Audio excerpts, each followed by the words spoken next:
Oí la anécdota de un niño que se subió, un niño de apenas 5 años de edad, se subió a un árbol sin que sus padres se dieran cuenta. De repente su padre lo mira arriba del árbol y le dice: Juanito, bájese de ese árbol. Y el niño, sin pensarlo, se lanza del árbol hacia donde estaba su papá. Afortunadamente el padre logró sostenerlo en sus brazos y el niño no murió. Pero cuando su mamá de él le pregunta y le dice: Juanito, ¿por qué hiciste semejante locura? Juanito le dijo: porque yo sabía que los brazos de mi padre me iban a sostener. Oh, mi hermano, qué maravilloso la respuesta de un niño, la inocencia de un niño. Por eso yo quise titularle al mensaje de hoy: en los brazos del Padre. Miren, tradicionalmente hoy se celebra en el mundo el Día del Padre, el Día de Papá. Y yo digo, bueno, qué bueno que se aparta un día por lo menos en el que los hijos puedan honrar esa figura paternal en la casa, que puedan honrar a sus padres. No tiene nada de malo que se aparte un día para honrarlo, para celebrar a ese hombre que es la figura paternal allí en la casa. Pero pensando en esto, yo quiero hablarles hoy acerca del Padre. Quiero aprovechar esta ocasión para hablarles del Padre más tierno del universo. Nuestro Padre celestial, nuestro Padre Dios, el Dios omnipotente que nos ha sostenido hasta aquí y que nos va a seguir sosteniendo hasta el día de la eternidad. Dice en el Salmo 103:13: el Señor es con los que le honran tan tierno como un padre con sus hijos. Oiga qué lindo este pasaje del Salmo 103:13. El Señor es con los que le honran tan tierno como un padre con sus hijos.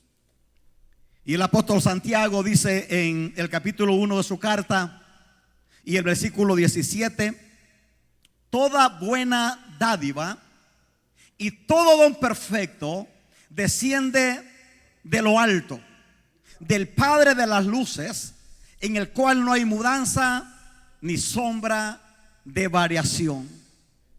Aleluya.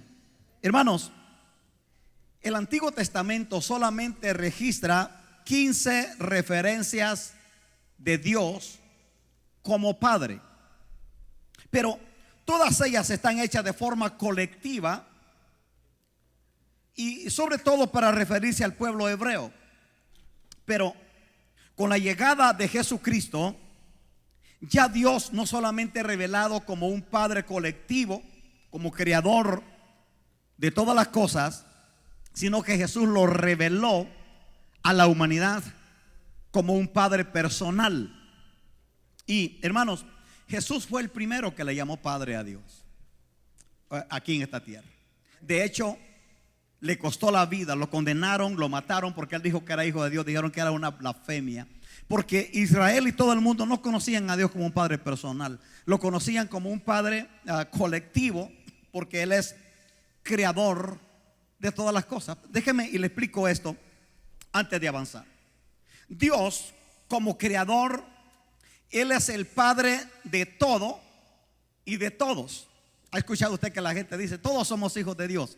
Bueno, sí y no, porque Dios como creador del universo y de todo lo que existe, Él es Padre de todo y de todos, de una manera colectiva. Pero aquí está el gran pero que marca la diferencia. Dios solamente es Padre de manera personal de aquellos que le aman y que obedecen su palabra. En una ocasión, un grupo de judíos le dijeron a Jesús, porque Jesús les estaba diciendo: si el Hijo los libertare, ustedes serán verdaderamente libres. Y los judíos le dijeron al Señor: nosotros nunca hemos sido esclavos de nadie. Un solo Padre tenemos y es Dios.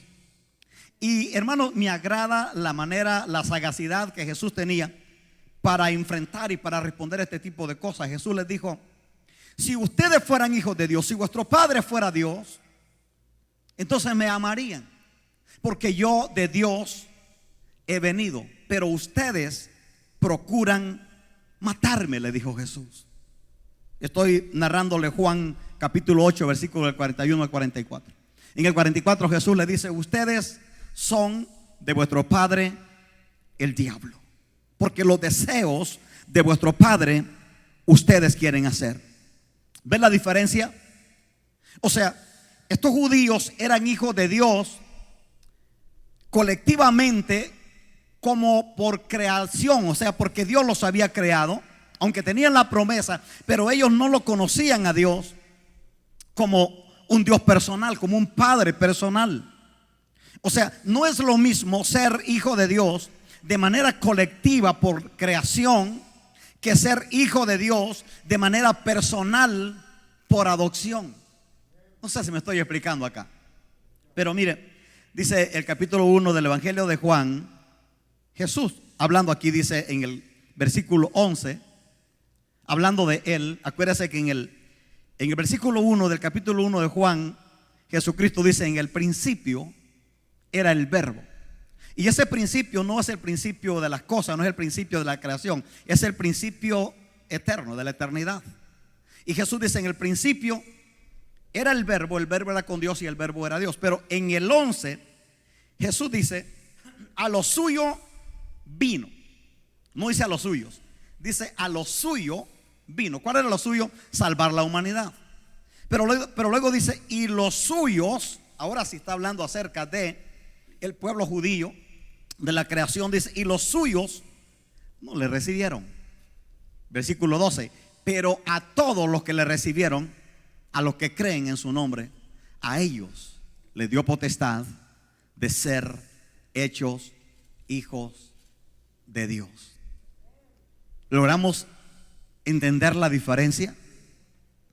Hermanos, el pueblo de Israel conocía a Dios como Padre, pero de una manera colectiva. Como todo mundo allá afuera, usted dice: bueno, mi Padre Dios, nuestro Padre Dios. Dios es el Padre de todos por creación, porque Él nos creó, y de una manera colectiva. Pero de una manera personal y por adopción, únicamente podemos decir que Él es nuestro Padre a través de la sangre de Jesucristo, a través de recibir el regalo hermoso de la salvación en nuestros corazones. Entonces Jesús reveló al Padre, a Dios, como un Padre personal a los judíos, pero lo rechazaron, lo condenaron a muerte, lo crucificaron. Y hermanos, el éxito en la vida cristiana es conocer a Dios no como un Padre colectivo, sino como un Padre personal, porque el texto sagrado dice en el versículo 12 del capítulo 1 de Juan: mas a todos los que le recibieron, a los que creen en su nombre, les dio potestad de ser hechos hijos de Dios. El Nuevo Testamento registra la palabra Padre para referirse a Dios 245 veces. Pero mire qué interesante: 100 veces Jesús utiliza en el Nuevo Testamento la palabra Abba, Padre, para referirse a Dios. Abba, Padre, era y es la expresión de un niño judío para referirse a su papá. Es como en nuestro castellano diríamos papito, ¿verdad? En inglés, my daddy, ¿verdad? Es una manera tierna de referirse a Dios. Jesús, más de 100 veces en el Nuevo Testamento, bueno, en los 4 evangelios, más de 100 veces, Jesús se refiere a Dios usando la palabra Abba, Padre, que es la manera más tierna que un niño se refiere a su papá. Entonces, hasta aquí nos damos cuenta que la esencia del cristianismo no es creer en Dios. La esencia del cristianismo no es entender y conocer que Dios es nuestro creador. La esencia del cristianismo Es cuando hemos conocido a Dios de una manera personal, no colectiva. Cuando hemos hecho de ese Dios creador de todo lo que existe nuestro Padre, nuestro papá. Y tú puedes hablar con Él, tú puedes llegar a Él así como hablas con tu padre si todavía lo tienes vivo. Cuando yo leo estas pasajes de la Biblia hablando de Dios, no me cuesta mucho entender, porque gracias al Señor tuve una relación muy hermosa con mi padre, que ya está con el Señor. Y siempre que miro a Dios como padre, de hecho Él me dijo cuando mi padre murió que yo estaba queriendo morir, toqué fondo, me deprimí. Y yo estaba, porque mi padre pues era mi héroe, tenía 17 años yo de edad. Y yo estaba frustrado, queriendo morir. Y Dios en ese momento me habló y me hizo entender, me dio el mismo abrazo, sentí el mismo abrazo que mi padre terrenal me daba cuando él estaba vivo. Lo sentí en ese momento de soledad. Y a partir de allí me di cuenta que Él es mi Padre. Él me abraza cada día, cada mañana cuando hablo con Él. Él me abraza, Él me deja sentir que allí está, que aunque han pasado los años, su amor, su gracia, su ternura está allí para socorrernos, como el abrazo que acabamos de recibir de Él. Él es nuestro Padre. Él está allí contigo en las buenas, Él está ahí contigo en las malas. Él está cuando todo va bien y Él está cuando todo va mal. Él está allí para abrazarte, Él está ahí para socorrerte, para levantarte y para decirte: mi hijo, no estás solo, yo estoy contigo. Aleluya. Hermano, esa es la esencia del cristianismo. Ya no somos creación de Dios solamente, ahora somos hijos de Dios. Y tenemos una relación filial de padre e hijo con Él. Esto es hermoso cuando lo entendemos, cuando lo conocemos. Porque cuando tenemos una relación personal de padre e hijo con Dios, hermanos, podemos vivir confiados, podemos vivir seguros. Como el niño de la anécdota, ¿se acuerda? Dijo: no, es que yo sabía que los brazos de mi padre me iban a sostener. No importa que todo a nuestro alrededor se esté desmoronando, cuando sabemos que Dios es nuestro Padre y Él está para socorrernos, Él está para ayudarnos, entonces podemos mantener la paz en